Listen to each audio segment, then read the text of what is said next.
Cornelis n'habite pas ici. Le gouverneur Cornelis n'habite plus ici.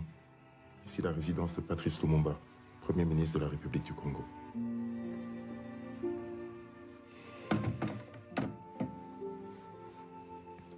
Qui n'a pas dormi depuis 5 mois. T'es fatigué, papa?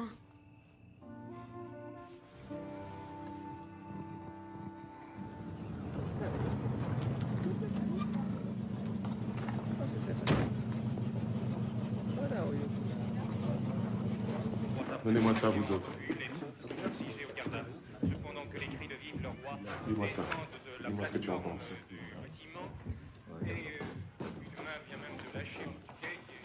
Quelle heure est-il? Quand est-ce que la voiture arrive? Je vous répète que c'est impossible, Excellence. Ce n'est pas parce que je préside la cérémonie. C'est parce que je pense aux effets. On va créer la provocation. Mais qui a provoqué le premier? On m'a même pas transmis le discours du roi et du chef de l'État. On me refuse une amnistie qui aurait pu être un geste symbolique pour l'opinion, un geste essentiel pour la cérémonie. Je vous ai fait nommer à la présidence du Sénat parce que je pensais que vous aviez du caractère. J'ai fait une erreur. Tu n'as pas besoin de lui donner la parole.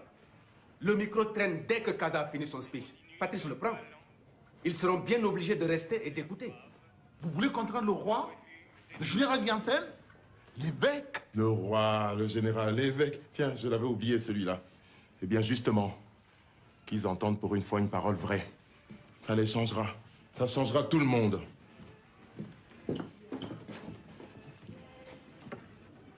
Ah. Bien. Patrice, tu veux vraiment dire ça? L'indépendance du Congo constitue l'aboutissement de l'œuvre conçue par le génie du roi Léopold II, entreprise par lui avec un courage tenace et continuée avec persévérance par la Belgique. Lorsque Léopold II a entrepris la grande œuvre qui trouve aujourd'hui son couronnement, il ne s'est pas présenté à vous en conquérant, mais en civilisateur. C'est à vous, messieurs, qu'il appartient maintenant de démontrer que nous avons eu raison de vous faire confiance. Ne compromettez pas l'avenir par des réformes hâtives et ne remplacez pas les organismes que vous remet la Belgique tant que vous n'êtes pas certain de pouvoir faire mieux. Messieurs, le monde entier a les yeux fixés sur vous. Que Dieu protège le Congo.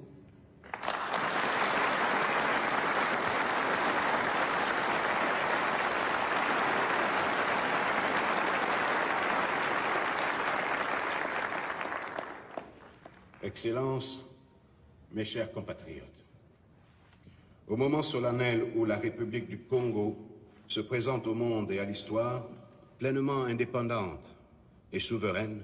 Patrice, c'est trop dangereux. Tu as corrigé ce que tu as voulu. Est-ce que tu sais vraiment ce que tu fais? Tu veux vraiment les prendre à contre-pied? Tu l'as entendu. Tu veux laisser ça sans réponse? Que vont retenir nos enfants de cette histoire? C'est Kaza qui répond. Eh bien, écoute-le. Écoute comment il répond. Sire, la présence de votre auguste majesté aux cérémonies de ce jour mémorable constitue un éclatant et nouveau témoignage de votre sollicitude pour toutes ces populations que vous avez aimées et protégées. Nous ne les décevrons pas.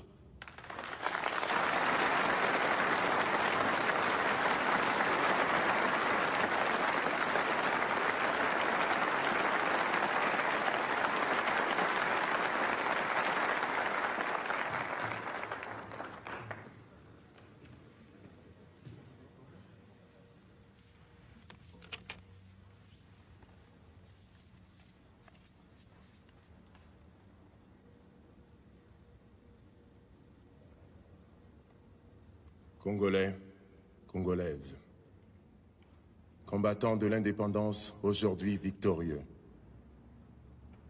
L'indépendance du Congo, si elle est proclamée aujourd'hui dans l'entente avec la Belgique, pays ami, avec qui nous traitons d'égal à égal, nul Congolais digne de ce nom ne pourra jamais oublier que c'est par la lutte qu'elle a été conquise.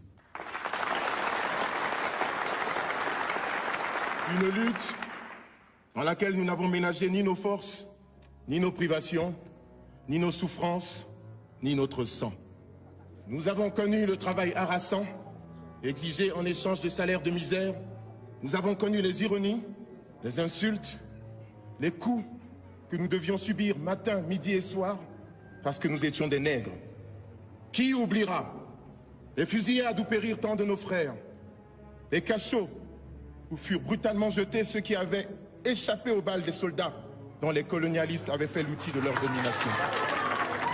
Tout cela, mes frères, nous en avons profondément souffert et nos blessures sont trop fraîches et trop douloureuses encore pour que nous puissions les chasser de notre mémoire.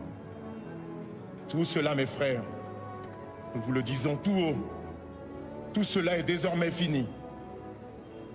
La République du Congo a été proclamée et notre pays est maintenant entre les mains de ses propres enfants. Nous allons établir ensemble la justice sociale et assurer que les terres de notre patrie profitent véritablement à ses enfants. Voilà, sire, Excellences, Mesdames, Messieurs, mes chers compatriotes, mes frères de lutte, mes frères de race, voilà ce que j'ai voulu vous dire.